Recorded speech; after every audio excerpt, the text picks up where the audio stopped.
morning, dear children. Till now, we were completing history civics chapters, geography chapters. I hope you all have completed your notebooks and have read the chapters also. Now, we will start with chapter 5 of history, and the name of the chapter is When People Rebel 1857 and After. Children, just tell me what happened in the year 1857. Of course, everybody knows that it was the first war for independence. But was it a successful one? No, it wasn't a successful. And the East India Company, it became more powerful after this war, after this revolt. Do you know why? Just because the Indians, they were not united. There were discriminations, there were frictions amongst the people. And they were working, maximum Indians, they were working under Britishers and were in their control. But after this revolt of 1857, they got the awareness. They became aware that now the time has come that the Indians should be united. United for what? United for getting freedom. United to get rid of from the clutches of the Britishers. So, in this chapter, we will see what happened in the revolt of 1857 and how the Indians, the Nawabs, the Rajas, they reacted against this revolt and what were its consequences. So let's start with our explanation. So children, let's see how the people reacted towards the revolt of 1857. First of all, let's move on to the introduction. So children, everybody know that East India Company ruled our country. So when it started ruling in India, it affected the lives of so many people like kings, queens, sepoys, peasants, tribals, zamindars and etc. And many of these people, they revolted against the policies of British because they were not satisfied. And the people who rules the land before Britishers came, they lost their power. So the people who were ruling the country before the Britishers, they lost their power when Britishers came to India. And the Rajas and Nawabs of the countryside, they lost all their authority and honor. And many ruling families, they tried to negotiate with the company to protect their interests, to protect their families. Like Bahadur Shah Zafar, Lord Dalhousie, Lord Canning, Nana Sahib. And children, you are very well aware that Bahadur Shah Zafar was the last Mughal emperor, and after his death, his sons were called as princes. And as I have told you that the families, they tried to negotiate with the Britishers to protect their interests. But they failed negotiations. All the negotiations were failed. Many ruling families, they tried to negotiate to the companies to protect their interests. For example, Rani Lakshmi Bai of Jhansi, she wanted the company to recognize her adopted son Damodar Rao as the king of Jhansi after the death of Gangadhar Rao. The Nana Sahib, the adopted son of Peshwa Baji Rao too, wanted his father's pension when he died. But the company refused all these interests. So the families, they tried to negotiate, they tried to compromise with the companies, but the companies, they did not negotiate, they did not compromise. Instead, they refused their interests. So this is the picture of Rani Lakshmi Bai, Bal Gangadhar Rao Newalkar and Nana Sahib. So finally, the Nawabs, they lost their power. In the mid-18th century, Nawabs and Rajas, their power was eroded, that is finished. They lost their authority and honor, and in place of them, the British appointed residents in many courts. The freedom of rulers reduced and their armed forces disbanded. So these are the peasants and the sepoys. So these were the peasants' children and the soldiers. And the peasants, they too were not happy. Why? With the taxes were increased and there were the complex, the rigid methods of revenue collection, that is the taxes which were imposed on land. Many peasants, they had lost their lands. They had been tilling, taking care for generations because of their failure to repay their loans. So their loans, their land was seized by the Britishers because they were not able to pay the taxes. They were not able to pay the land revenue of the loans. The Indian sepoys, they were not happy about their pay, allowances and even conditions of service. Some of the new rules, they violated their religious sensibilities and beliefs. So even children, their religious rituals that were violated by the company. So finally, we see the Britishers, the East India Company, they planned to end Mughal dynasty. So the company started planning how to bring an end to this vast Mughal dynasty. They removed, first of all, what did they do? They removed the name of the Mughal king from the coins.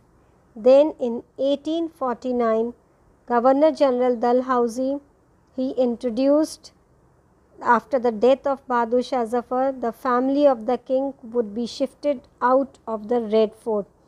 So in 1849, Governor General Dalhousie, he introduced the rule that the death of Bahadur Shah Zafar, after the death, his family and the family of the king should be taken out of the Red Fort. In 1856, Governor General Canning, he decided that after the death of Bahadur Shah Zafar, his sons, they should not be recognized as kings, but they were called as princes. Then we see what were the responses and reforms to all these policies of the Britishers. The British believed that Indian society had to be reformed. They thought that now the time has come to change the Indian society. So the laws were passed to stop the practice of sati and encourage the remarriage of widows. So they made several laws, the East India Company, the Britishers, they made several laws to stop the practice of sati and to start and encourage remarriage of widows. English language education was actively promoted. After 1830, the company allowed Christian missionaries to function freely in its area and even own land and property. In 1850, a new law was passed to make conversion to Christianity easier. So children, year by year, decade by decade, the new laws were passed. And this law allowed an Indian who had converted to Christianity to inherit the property of his ancestors. So after the law of 1850, the Indian who had been converted to Christianity, he was allowed to gain the property of his ancestors. By this laws, many Indians, they began to feel that the British were destroying their religion, their social customs and their traditional way of life. So after all these rules, after all these laws, many Indians, they felt that the Britishers, they were destroying their religion, their social customs and even their traditional way of life. Crossing the sea is against our religion. So one such belief which Hindus had was, they believed that crossing the sea and leaving our country is against their religion. So when they were said to go to Burma by sea route, they refused to go. Then they said that they could go only by land route, but they were not ready to go through sea route, so they were severely punished. In 1856, the company passed a new law in which it was compulsory, mandatory for soldiers to serve overseas whenever required. So finally, when the Indians, they were not ready to move out of the country, they passed a new law in 1856, in which it became compulsory for all the soldiers to serve overseas whenever their requirement is there. Most of the sepoys were from rural background. Their families lived in villages, so they also reacted what was happening in the countryside.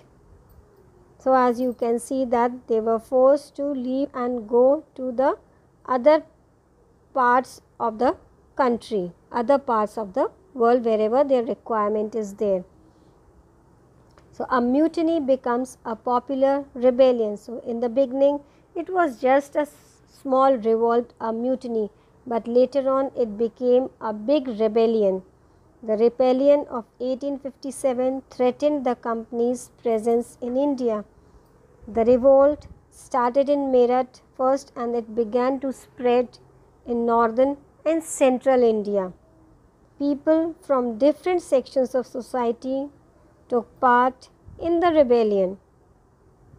So this is the picture of the rebellion, how the soldiers, how the people, they fought in the mutiny of 1857. So even the elephants, horses, so everything was used in this revolt.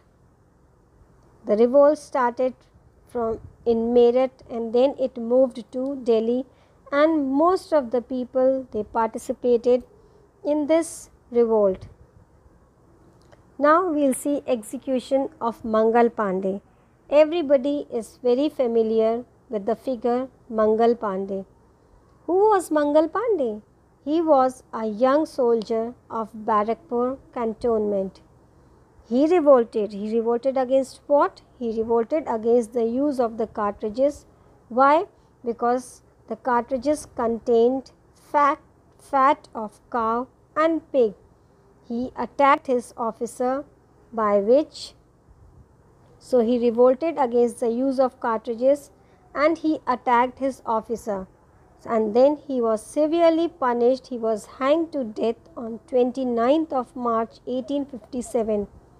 After the news spread of cartridges in Meerut, soldiers disobeyed the rules. 85 sepoys were dismissed from their service and they were sent to 10 years jail on 9th March 1857. Now the backlash. So what happened after that? On 10th May, the soldiers, they were sent to Meerut jail, who were sent to Meerut jail, and they were released the imprisoned sepoys. They captured the guns and killed the British officers. They set fire to the buildings and properties of the British. They declared war on the Firangis. Firangis means the Indians. So they declared the war on the Indians. Now deciding to get a new leader. After the mayhem that happened in Meerut, the British took the decision of cartridges very lightly.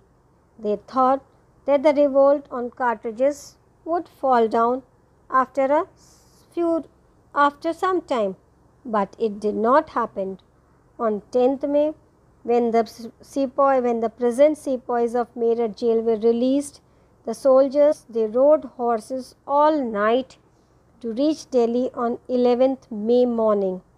And as this news spread, the revolt forces, they started attacking on British officers and their cavalry posts. The rebel forces, they went to the Red Fort to meet the Bahadur Shah Zafar. The Badshah was not willing to face the mighty British. But he was forced by the rebel forces, and Bahadur Shah became the leader of the revolt of 1857. And then the emperor wrote letters to all kings to be united and fight against the British power. This small step gave big results to that revolt. Many chieftains and rulers were ruling their kingdoms for a long time under the Mughal Empire. So they thought that if Mughal emperor began to resume their power, they could rule their kingdom freely. So this is Bahadur Shah Zafar and his days, the last days of his life. So that's all for today, children. I hope you have understood. Go through the chapter, read once and twice, and your doubts will be cleared and you will be able to understand in detail. That's all for today. Thank you. Have a good day.